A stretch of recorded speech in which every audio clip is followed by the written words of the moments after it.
Class is in memory of Jared Orchen, and we are going to learn today the second part of the Parshah.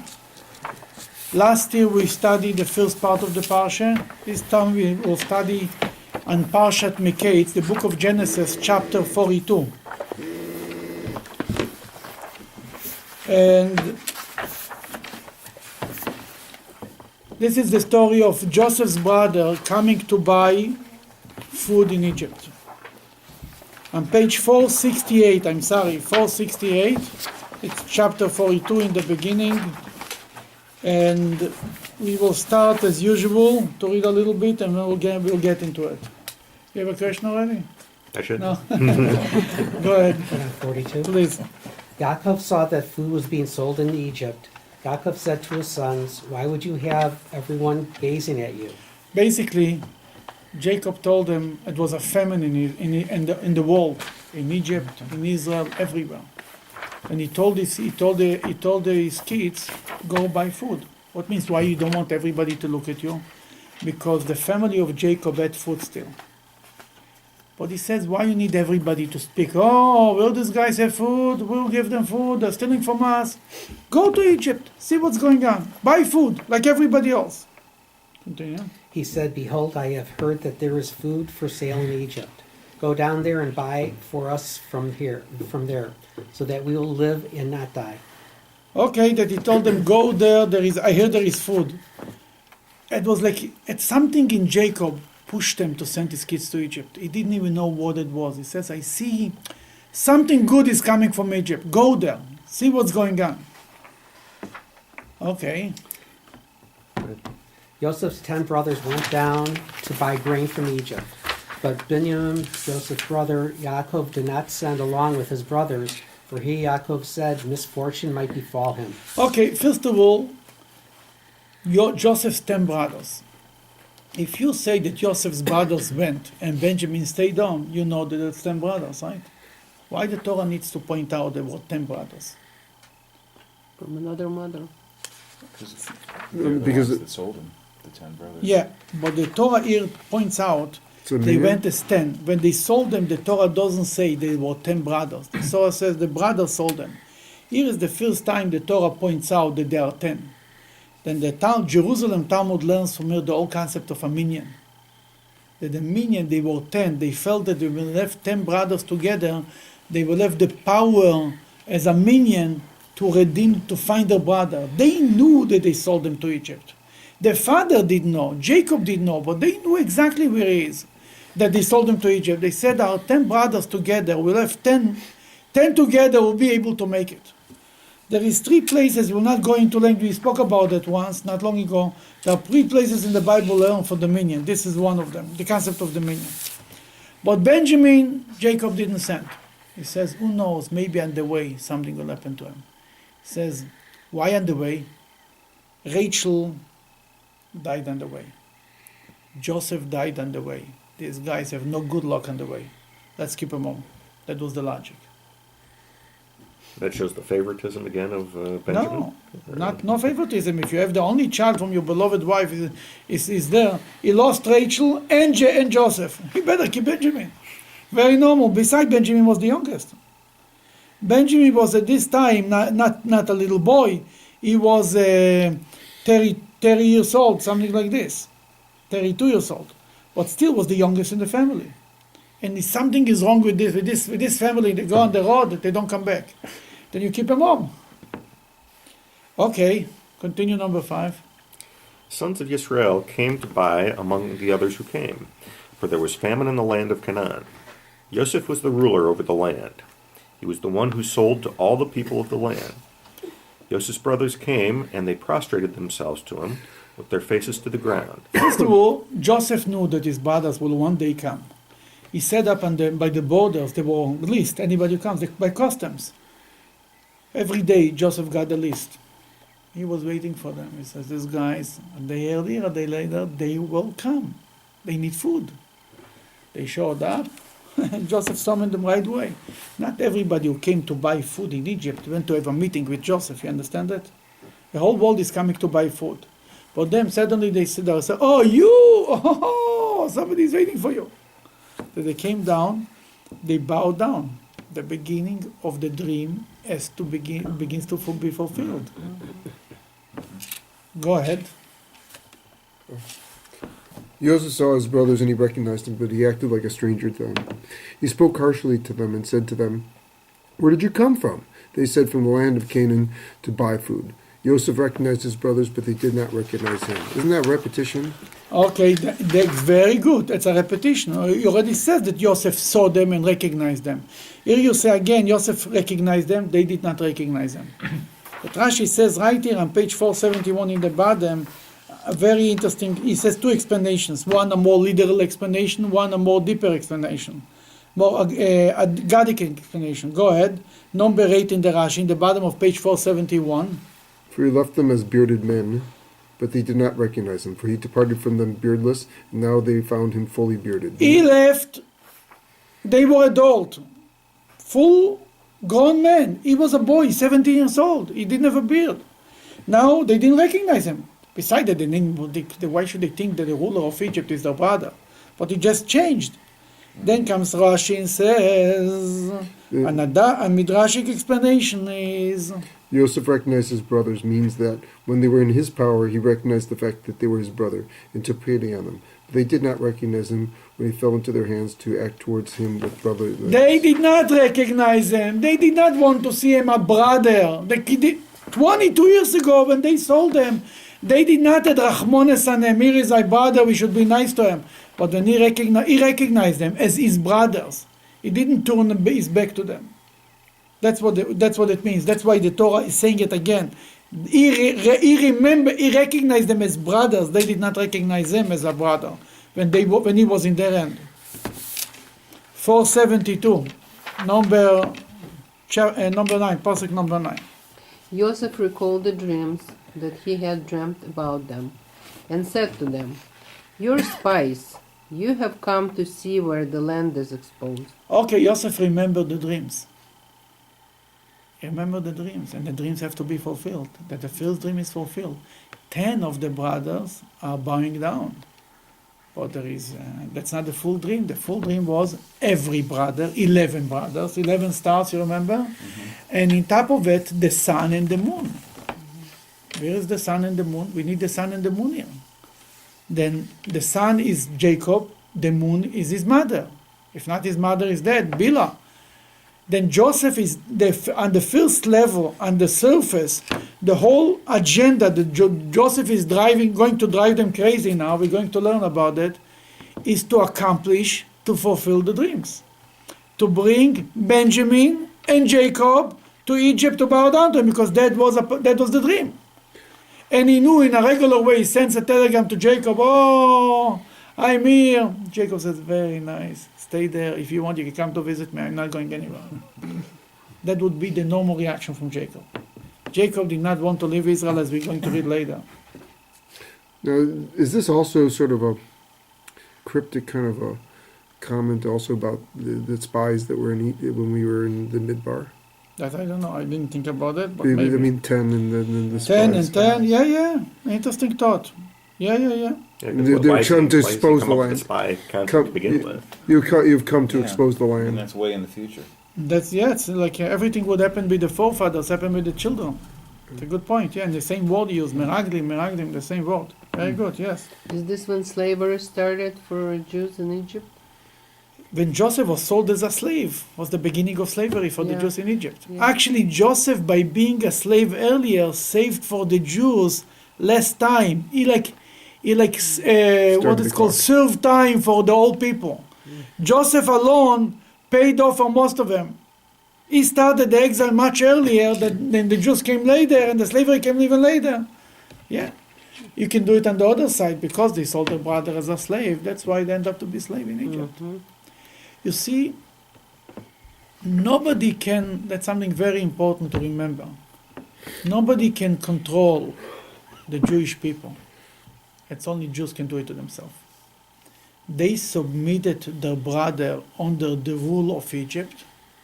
That's why the Egyptians had the power to enslave the Jewish people. If they would not submit the brother as a slave, the Egyptian would never have the power to control the Jewish people. It's always we are doing it to ourselves.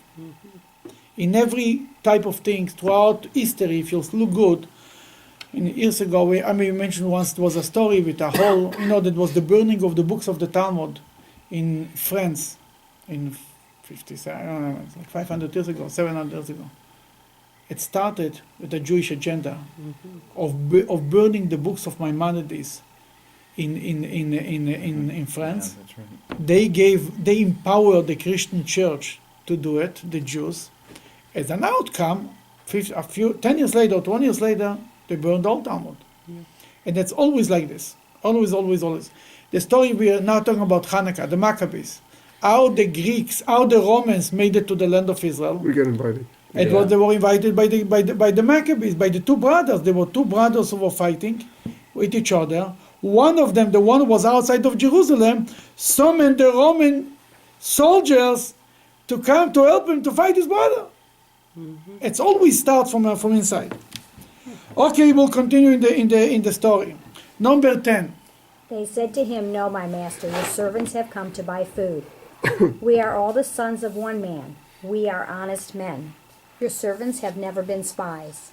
He said to them, "No, you have come to see where the land is exposed." They said, "Your servants are 12 brothers, the sons of one man in the land of Canaan.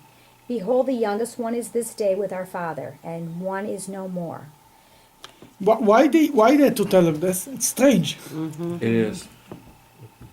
We asked them to speak about it. But go ahead.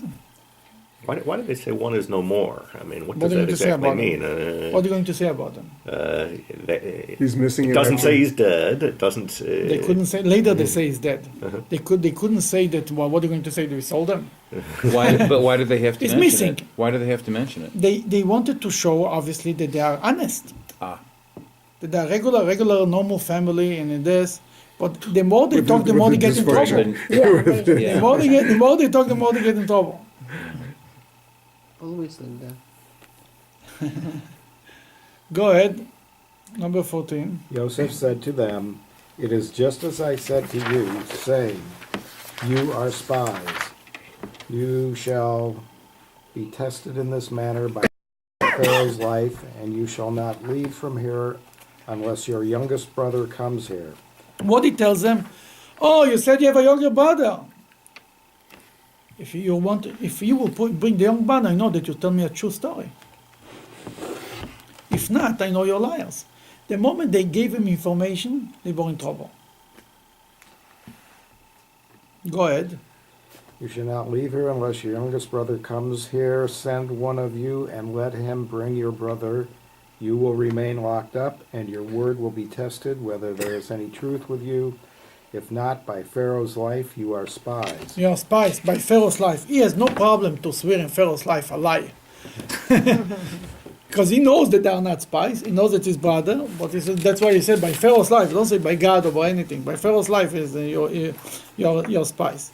But he says the first agenda was to arrest everyone, send one back to Canaan, to Israel. He should bring Benjamin and then release the rest of them. That was the first plan, right? Okay. He then put them together in prison for 3 days. Joseph said to them on the third day, "Do this and live. I fear God." Okay, first of all, he arrested them for 3 days together. He wanted to give them the test of being in a pit. Just an idea, just be in jail for 3 days. How is this feeling? Then at the third day, he tells them, I fear God. I'm a God-fearing man. Strange. Shouldn't wake up some God-fearing man. The ruler of Egypt. Egypt was a place of all idol worshippers, a pagan country. Suddenly, I fear God. Shouldn't it this guy is speaking about God? Really pick this up. But they didn't. But they didn't wake up anything by them. Just out of curiosity, I mean, we have these dreams that have been interpreted basically as prophecies beforehand. He could have theoretically come out right away and said to his brothers, "Look, I'm Joseph. I want the whole family down here. Come on down. He's giving them a trial so that they have an Price opportunity is to Right, take so- him. No, that's another thing. But first of all, if he tells them that and they bow down for 5 minutes, they didn't accomplish it. It has to happen by itself, not because he told them to do it. Number one. Number two, Jacob would not come down to Egypt. It wouldn't happen. Even if he heard, by the way, Joseph, come on Jacob down. was not ready to go to Egypt. That to be such a shock that to bring him to Egypt that nothing more than that. He had to be forced to go into Egypt. The Medrash says if not for the story of Joseph, God would have to send police to schlep Jacob to Egypt down because he wouldn't go. Jacob was already in Haran, right? He had the experience of being in exile. He was not about to go back to exile. He was in Israel and he came there to stay. Okay, number 19. Okay. Go ahead, I'm sorry. I apologize. Oh, Go ahead. if you are honest, one of your brothers will be locked up in the prison where you are under guard, and you, the others, go bring food for your famished households. Bring you. Okay, the plan changed. Now it doesn't say you should all stay in jail. It says you send, I will keep one brother, and the rest of you will go home to stay to be with Joseph, to bring your younger, to bring food and to bring your go continue, finish it. Bring your youngest brother. Bring your youngest brother to me so that your words will be verified, and you will not die. They decided to do so. Why did Joseph change? What made him Because think? he was nice to them. He didn't want to really arrest them. But more than Well, that, he had to keep one, so he keeps them on, but I mean... no. The idea was, and that's what we'll see in a minute. What happened there? Number 21. Read, please, if you don't mind. They said to one another, in truth, we are guilty regarding our brother. Hang on. No problem. 476. Right, I'm trying. You want to read off mine? Maybe. Here we go. It's okay. We saw the anguish of his soul when he pleaded with us, and we did not listen. That is why this trouble has come upon us. Suddenly we hear he's starting to do tshuva. Oh, now we remember it's our fault. We are guilty regarding our brother. The brother that was gone 22 years. Until now, you don't ever hear the brothers of Joseph on one word of remorse. They saw the father suffering. I'm sure they were not happy that the father is suffering, but they didn't feel they did the wrong thing. Only now, what happened now did woke them up to remember and to start to have remorse about the brother that they sold. They went into the pit. They went into the prison for 3 days. Even this didn't do it. When he took one brother from them, Oh, they said, This is payback. click, something is wrong. Taking away we already took away one brother from us. We are now getting a payback. It's not the same thing. We took one brother away and we arrested him, we sold him. Now they're taking away another brother. And who he took? As he's going to say in a minute, Shimon. he took Shimon. They knew exactly who said, let's kill him. Shimon told Levi, let's kill him. Shimon said, let's kill him. Now they're taking away Shimon. 22 years ago, that was not such a mitzvah that when we sold Joseph. And what they say something very powerful. They say, we remember when he begged to us. I don't remember if I spoke about that last week. yeah. Then they didn't hear the begging. Now they hear the beggings. Then that's why Joseph released all of them and left one. He needed to remind them this issue. He wanted to bring them to repent, to understand that what he sold them was the wrong thing. That he took the guy who is actually he was the beginning of all the troubles. Shimon, who said, let's kill him. Reuven answered. Continue, please. Reuben answered them, saying, Did I not say to you the following? Do not sin against the lad, but you did not listen, and now his blood is being avenged. Now his blood is being avenged. He said, Reuven says it clear. They did not know. They did not know that Yosef listened and understood because the interpreter was between them. Yosef hears the conversation in Hebrew. Are they remorsing and they're repenting and they're realizing what they did is wrong? But took them a long time to bring them. That first of all, he put them all in jail to give them a little bit of, when you're sitting inside, anybody knows. I went sometimes, many years ago, to visit some people in jail, it was once a girl or another guy. The bottom line is, when they open the jail, they let you in and they lock the doors behind you. Doesn't feel good. Even if you're not here, you give a rabbi to visit. It's just being 3 days in jail by the ruler of Egypt and not knowing that they're going to be released after 3 days. Why 3 days? 3 days in Judaism is the time to reflect on anything. Where we see 3 days? Jonah? Where else? Wasn't it With Pharaoh, when he were asking Abraham. God told Abraham to sacrifice Isaac. What he told them? He told them go, and go sacrifice Isaac. By the third day, he showed them the place. That Rashi says, why 3 days? Rashi says it. Vayim Shlishi. There is it. That's in. Just interesting to see it.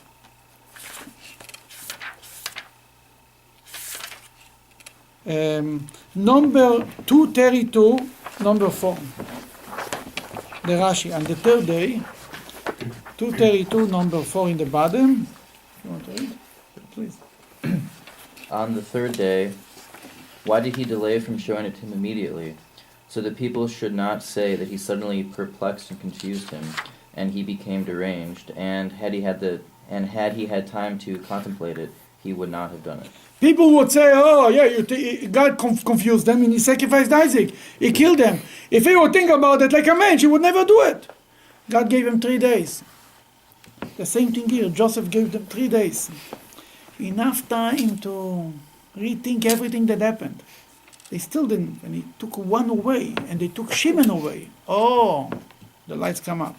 Is that the same reason why Moses asked for 3 days? When Moses asked for 3 days. Go in the desert and For- sacrifice. For 3 days for the Pharaoh. sacrifice? Probably, yeah. There is also, God said to the Jews should prepare for Mount Sinai 2 days, and Moses added another day, a third day. There is many of them. There is the sacrifices. They took the Passover lamb on the 10th of Nisan, and they waited actually 4 days, but the 3 full days. Okay. We are back to page 476, 477, number 24. You want to read it up, please? He turned away from them and cried. He returned to them and spoke to them. He took Shimon from them and had him bound before their eyes. Then before their eyes, but after they left, he released Shimon. It was just a house arrest. He didn't want to hurt them. Why he took Shimon on a simple level? First of all, to remind them, but number two, they knew that Shimon and Levi, these two, destroyed Shem, right? Mm-hmm. They said, you know what? These two together are not a good couple. Let's keep one of them here and then send the rest of them. You have more chances. It should be a safe return. Number 25. Joseph gave orders, and their vessels were filled with grain, and each one's money was replaced in a sack, and they were given provisions for their journey. This is what he did for them. They placed their purchases of grain on their donkeys, and they departed from there. One of them opened his sack to feed his donkey at the inn, and he saw his money, for behold, it was in the opening of his bag. He said to his brothers, my money has been returned, and behold, it is also in my bag. Their hearts failed them, and they trembled, saying one to another, what is this that Elohim has done to us? What's going on here? Who found the money in his bag? Rashi says it was Levi. Levi. Shimon is arrested. Levi finds them, refers them to money, to find money. They knew right away something is not. That's why they say, what is God doing to us? They didn't say, what is Joseph doing to us? They knew that Joseph is driving them crazy. Joseph is trying to frame them, basically. Joseph is taking them, gave them the food and gave them the money back. Then he can complain, they didn't pay for it.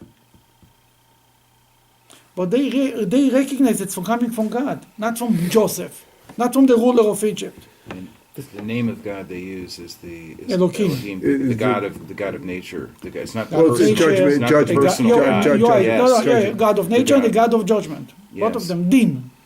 Yes. This is one of the first times that they collectively have used the term God.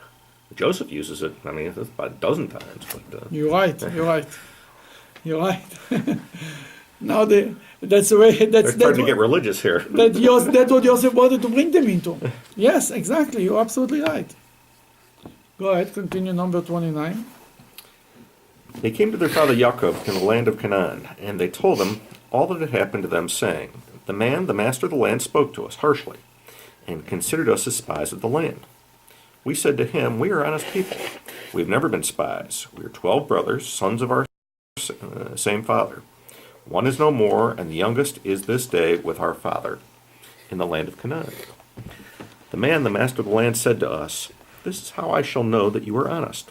Leave one of your brothers with me, and take food for your famished household, and go. Bring your youngest brother to me, and then I will know that you are not spies, but that you are honest men. I will return to your brothers to you, and you will again do business in the land. Okay, let's stop right here. Did Joseph ever told them you'll do business in the land? He never told them this. Who offered such an offer? Let's do business together. Joseph. Who offered this offer? Let's do business together. Who offered it before? Judah? Huh? Judah? No. Who was a negotiation and said, let's become one happy family, we'll do business together? Oh, Ephraim. No. No, Shimon. It wasn't. Shimon and Levi. Shimon and Levi. Shem. Shem. Oh, That's Shem. right. That's Shem right. said, let's do business together. That's right. It's like a repeat of the same word, the same. Joseph never told them that. But they want to try to sweeten it to the father. They're trying to tell him, you'll just bring Benjamin, he will see him, and he will do business, and everything will be good, perfect. Go ahead. They were emptying their sacks, and behold, each man's bundle of money was in a sack. They saw their bundles of money, they and their father, and they were afraid. They only now discovered that the rest of them had the money in the packets too. And the way only Levi discovered it. Now everybody saw it. They were always scared. They saw something is not right here. Yaakov, their father, said to them, You have deprived me of children. Yosef is no more, Shimon is no more, and you will take Binyan. All this has happened to me. Let's stop right there.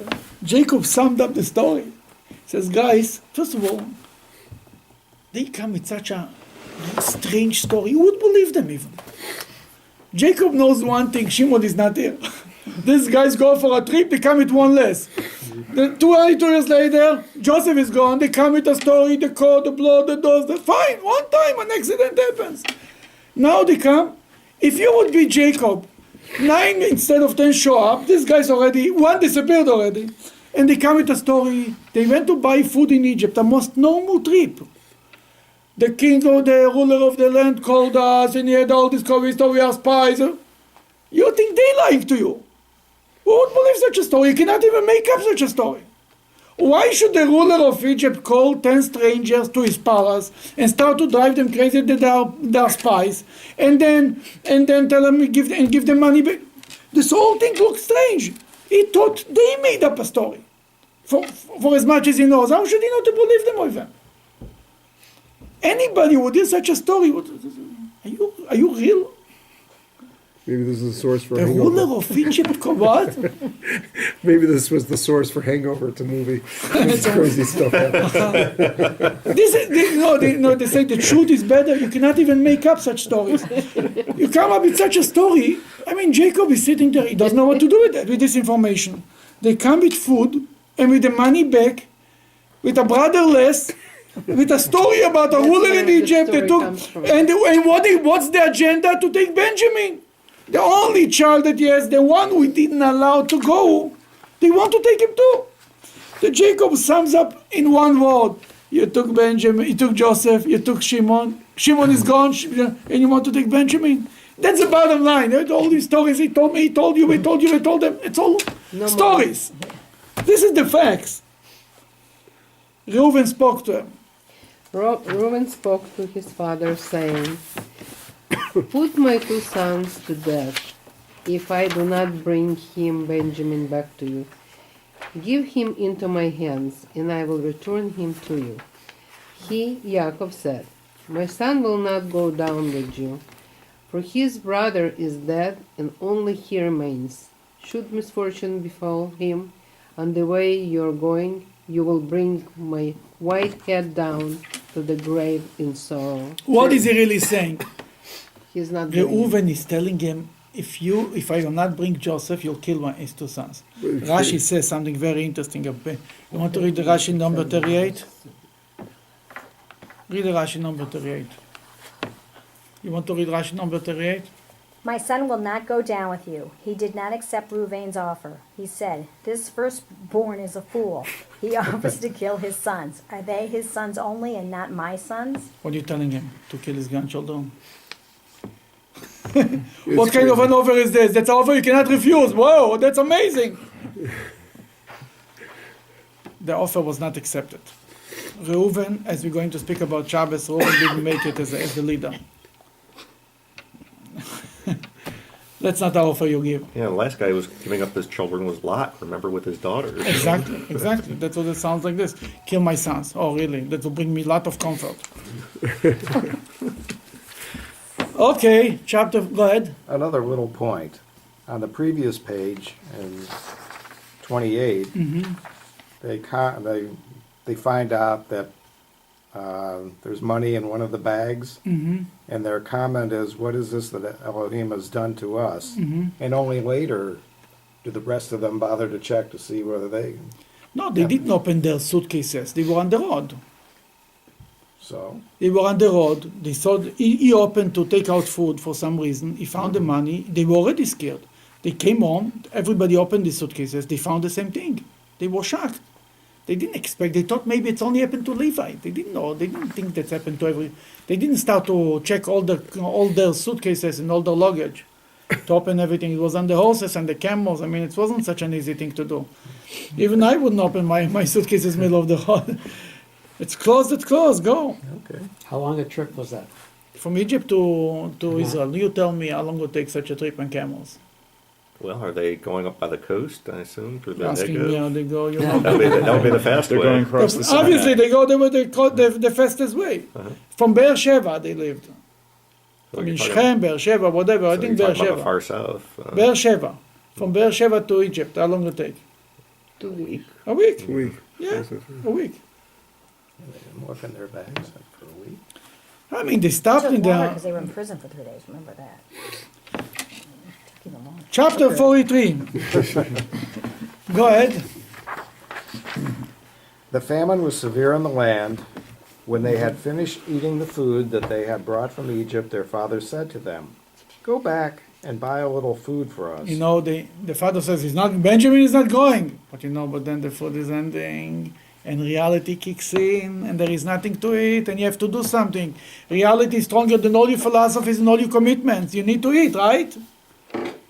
Okay. Yehuda spoke to him, saying, the man warned us repeatedly, saying, you had better not see my face unless your brother is with you.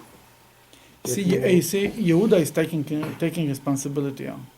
Also there, in the beginning, by the selling, Reuven tried to save him. And then Judah gave the idea of selling him. Here also Reuven tries to be the first one. Not accepted. In the first time also they didn't listen to Reuven. Reuven's leadership is rejected. Judah's leadership is accepted. Judah is speaking to his father. Yehuda spoke to him, saying, the man warned us repeatedly, okay, if you will send our brother with us, we will go down and buy food for you. But if you will not send him, we will not go down, for the man said to us, you had better not see my face unless your brother is with you. Okay, yeah, he told them that's what the man said. There's no point to go without them. So how long is this period of time? Between the first time and the second time, I don't know. Maybe the Medrash speaks about it. I really don't know how long it was. It must have been a while because they went there and got food, and he plus had food before. It was when Jacob came down to Egypt. It was 2 years in the famine. 2 years, because it says it's 2 years in the famine. Joseph tells them there is another 5 years to go. Then bring our father down. Then we know it's 2 years into the famine. That let's say that they waited in the first year of the famine or half a year they survived without with the food they had before. Then it's, how long? Months. A few months probably. Yeah. Okay, number 5. No. I'm sorry. Number 6. Go ahead. Number 6. Israel said. Israel said, "Why did you do such harm to me by telling the man that you had another brother?" They said, "The man asked us repeatedly about ourselves and about our family, saying, 'Is your father still alive? Do you have a brother?' We answered him according to his words. Could we have known that he would say, 'Bring your brother down'?" We don't remember in the story that Joseph asked, "Is your father still alive?" But he probably asked it. It's not a lie. And he asked him, and they said, "We have our one brother." Probably asked him, or he led it into it. They didn't know this. They didn't know where he's going with this business. Yehuda said to continue. To his father Israel. Israel, "Send the lad with me, and we will get up and go. Let us live and not die. We, you, and our children. I will be security for him. You will demand him from my hand. If I do not bring him to you and set him before you, I will have sinned to you for all time." This line, this number 9, this is everything for Judaism. I will be security for him. Anoichi ervenu. In Judaism, there is responsibility for each other. That started with Judah taking responsibility for Benjamin. All the days, not only now, forever and ever. Judah took responsibility for his brother. That's why Judah became the king of the Jewish people. From the Judah came the kings. Because when somebody says, "I will bring him back alive no matter what," that's what Judaism is all about. Here it was founded. Here is the whole story. Until now, it was a family with fights. Here is the real thing. I'll bring him back. The same Judah who said, "Sell my brother, sell him." What's the gain we're going to have from killing him? Let's sell him. Who wanted something to gain for it? The same brother says, "I will do everything to bring him back home." There is later a story in history that, remember the story David and Goliath? Goliath threatened the Jewish people. Who was the king at that time? Saul. Saul was from the tribe of whom? Benjamin. Then the Medrash said, Jesse told David, "It's time to pay off the commitment that Judah made to Jacob to take care of Benjamin. You are from the tribe of Judah, David, and you go and save the tribe of Benjamin, King Saul." Then David came to fight Goliath. Was a continuation of the responsibility that Judah took for Benjamin. All the days means forever and ever. If he had not hesitated until now, number 10. If he had not hesitated until now, we could have been there and back twice. Continue. Their father Yisrael said to them, "If so, here, this is what you must do. Take of the best fruits of the land in your vessels, and take an offering to the man, a little balsam, a little honey, gum, labdanum, pistachios, and almonds. Take double the money in your hands, and the money that was returned in the opening of your bags, return by your own hands. Perhaps it was an oversight. Take your brother, get up, and return to the man. May the Almighty Hashem grant you compassion in the presence of the man, that he may release to you your other brother along with Benjamin." What's the significance of... One second. One more line. Sorry. If I have been bereft of my children, I will be bereft. Jacob is sending away Benjamin. He had no choice. He said, "Take the food, take this. And he says, "Kill." And he says now we'll go back one page, 485. To the Rashi number 14. Almighty Shaddai. Yeah. Now you are lacking nothing except prayer. Continue. I hereby pray for you.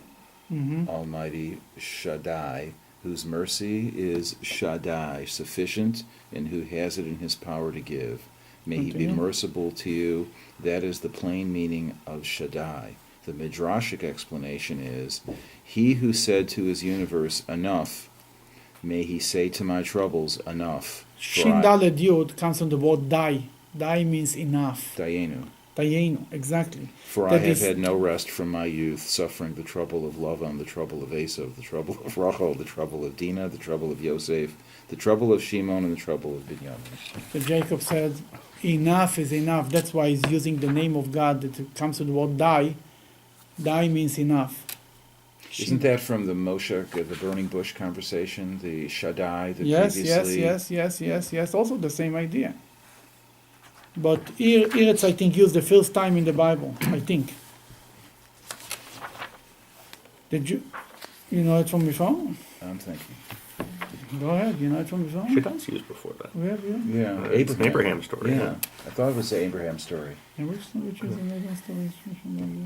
I don't think so. Yeah. I'm trying to remember, but I'm pretty sure it's used in That's what I Abraham. thought too, because I thought in Moshe, he Moshe, said- it's later, yeah. Hashem Says says Ayer, Asher, that yeah. they knew Oh, me as I Shaddai. revealed myself Abraham, with the Abraham, name Yaakov, Shaddai. they Yeah, knew yeah. me as Shaddai. Yeah, That's what I'm yeah, referring to. But where exactly he said that? Okay, you'll find that. It's your job to prove your It's our point. homework.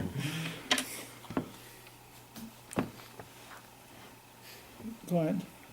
The man, May I ask you a question? please. Sorry to intrude, because when the brothers come back with the coat, the bloody coat, and Yaakov, he mourns for his son. It says all his sons and all his daughters rose to console him, but he refused to be consoled. Hmm. Does he sense that Yosef is still alive? Rashi says something very interesting, that in a person who passes away, you can find condolence. And a person when you don't find condolence at all, that's a sign that the person is still alive. That he felt something, he couldn't find condolence. For 22 years he was mourning. He was like sitting in a small chair and mourning. That he felt that something is not, he couldn't find closure, so to speak. That he saw something is not right. Okay.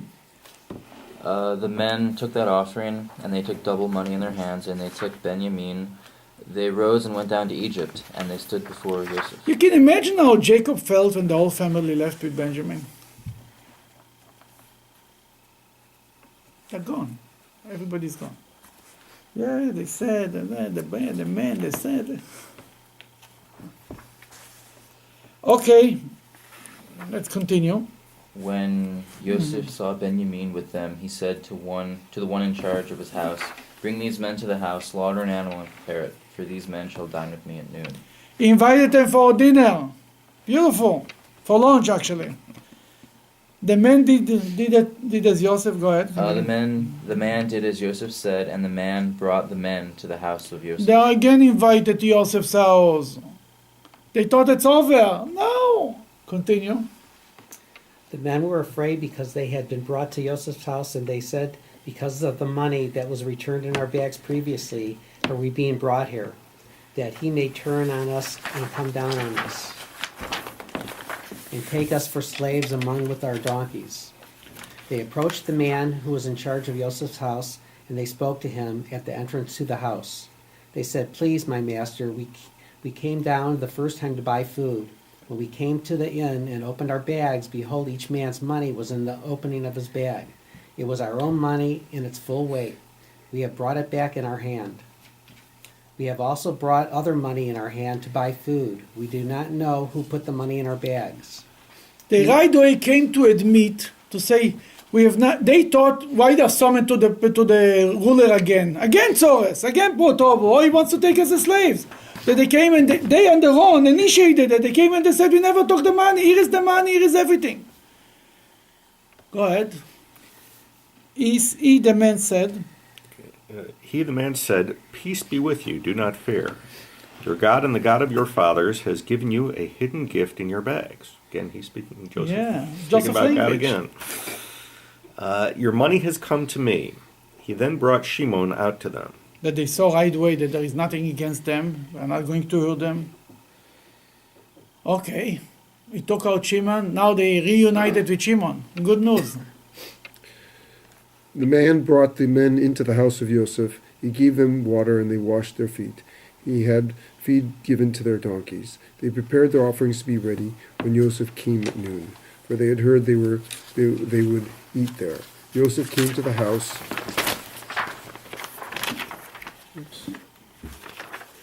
And they brought the offering that was in their hand to him in the house. They prostrated themselves on the ground to him. He inquired about their welfare and said, "Is your old father at peace, the one whom you spoke? Is he still alive?" They said, Is your old father? Where did he came up with the old father? And why he said the old father? How he knew that he was old? They didn't tell him. All these brothers are fairly old by that time. I mean, that doesn't mean that the father is old. Give a name old. Because he basically told them, if he's not old, he should be old by now, what you did to him. Is your old father, is he still alive? Go ahead. They said, yeah. They said, They said, "Your servant, our father, is at peace. He is still alive." They bowed their head and prostrated themselves. He raised his eyes and saw his brother Binyamin, his mother's son, and said, "Is this your youngest brother whom you spoke to me?" He then said, "Elohim, be gracious to you, my son." Again, he's using the name of God. The worker is using the name of God. You have to be blind not to see that something is going on here. Okay. Joseph hurried to go out because his compassion was aroused toward his brother and he wanted to weep. He went into his room and wept there. He washed his face and came out. He composed himself and said, "Serve bread." They set a place for him by himself, and for them by themselves, and for the Egyptian who ate with him by themselves. Since the Egyptian could not eat food with the Hebrews because it was loathsome for the Egyptians. Okay, that is, everybody ate separately. The Egyptians separately, the Jews separately. What's loathsome? It was like an abomination. But, yeah. It's not something that they cannot eat with the Jews, with the Hebrews together. We know why that is. I mean, they were shepherds. We know that, and the Egyptians didn't like shepherds. He says the Onkelos gives an explanation, Rashi says, but I don't have the Chumash here with Onkelos. I cannot tell you the explanation.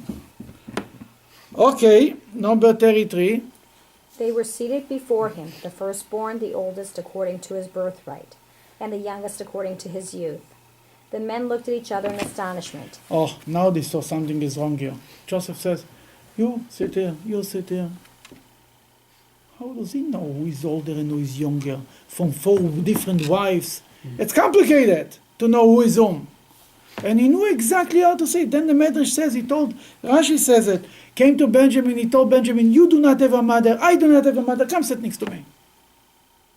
Basically, they sat around the table exactly the way it was.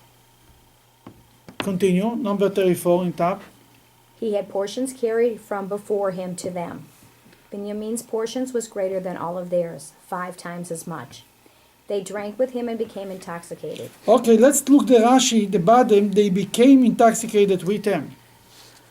From the day that they sold him, they had not drunk wine, nor did he drink wine, but on that day they drank. They were like mourning. He was mourning.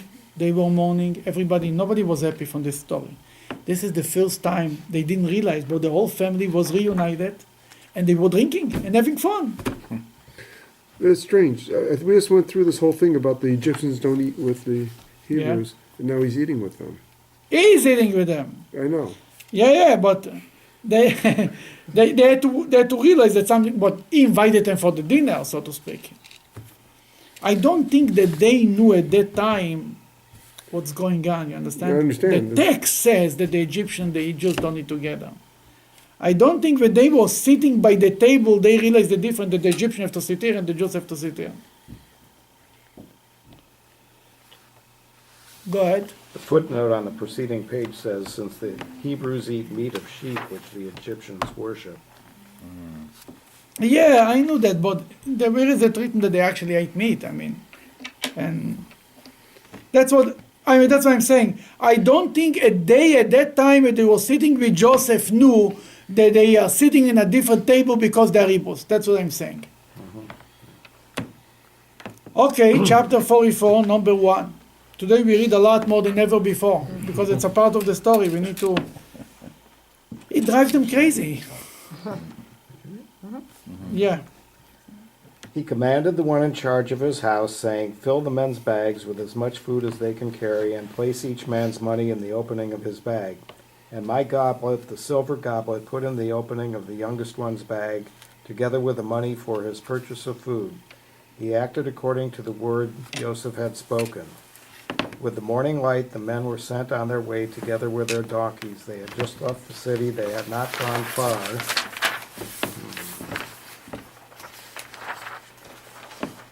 When Joseph said to the one in charge of his house, "Get up, pursue the men, and when you catch up with them, say to them, why did you repay good with evil?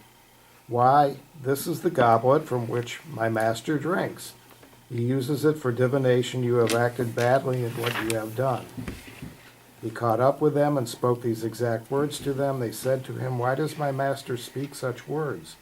It would be degrading for your servants to do such a thing." Basically, he's framing them again and again. No rachmanas, no mercy there. And then, okay, continue.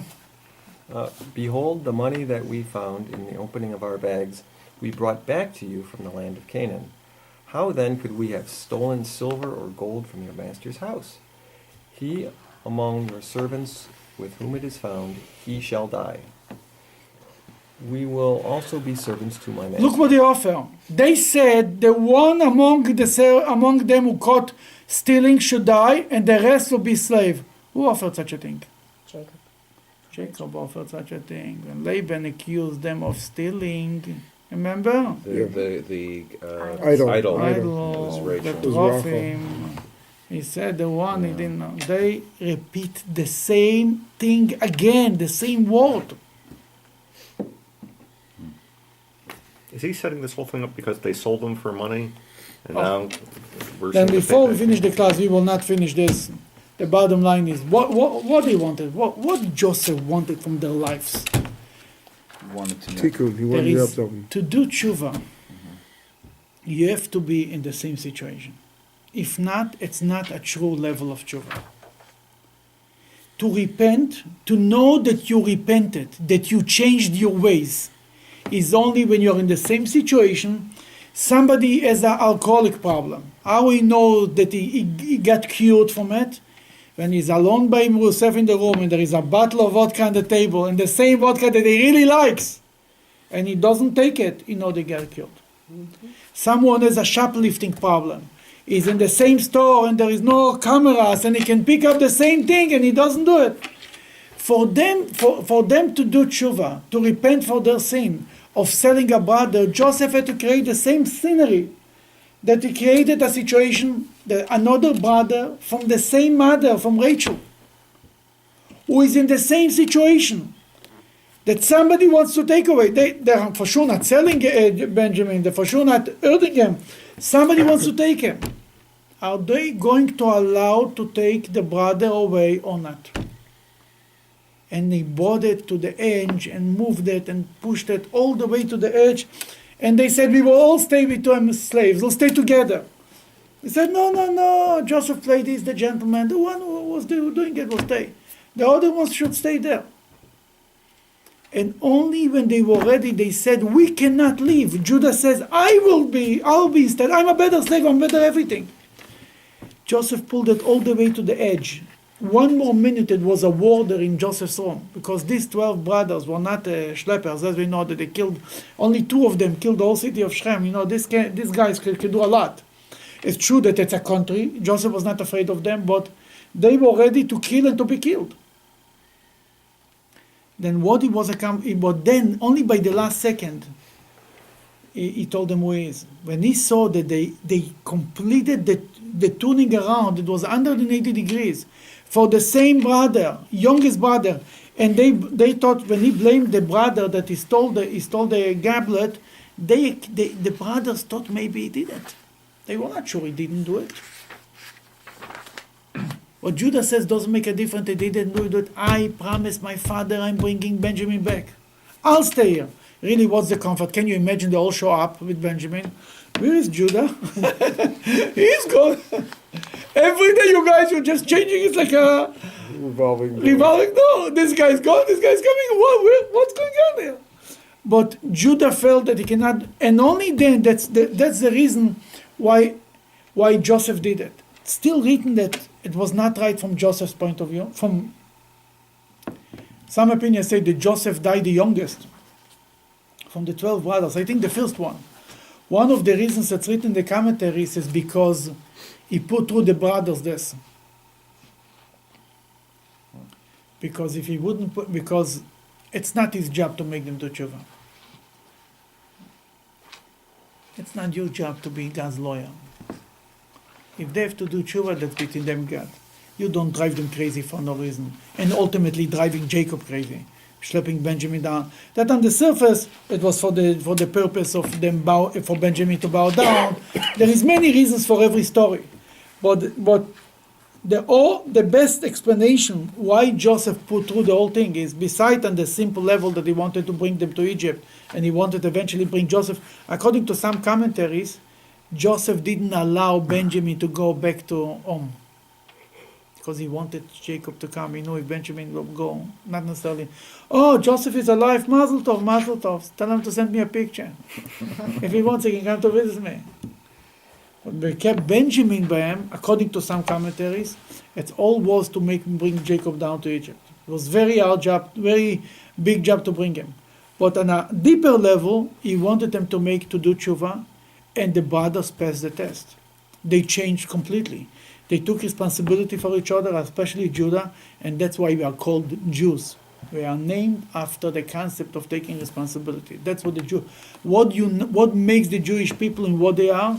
When they hear about your brother in Russia, in Argentina, in Israel, somebody else suffers, you don't even know who he is, you'll never meet him, you don't want to meet him actually, but you will help him. That comes from Judah and Benjamin. So I am my brother's keeper. Then. Exactly. I will take responsibility for my brother.